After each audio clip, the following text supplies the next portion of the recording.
यहाँहरु सबैमा नमस्कार।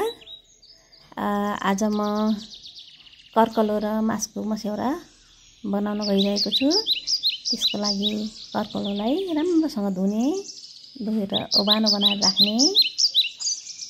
त्यसपछि त्यो कर्कलो मसिनो गरेर काट्ने।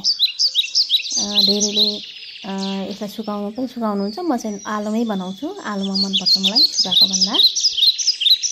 त्यसपछि मस्यौरा सुकाउनको लागि नाङ्लो सफा गर्ने, नाङ्लो धोएर राख्ने।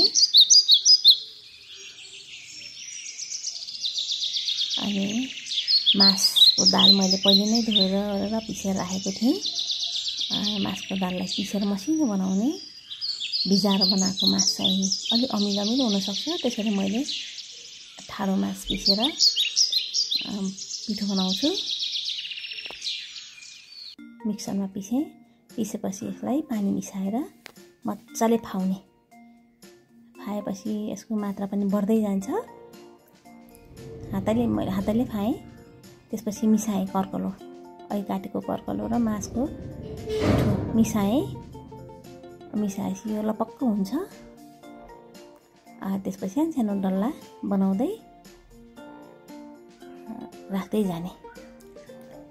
जाने नाङ्लोमा।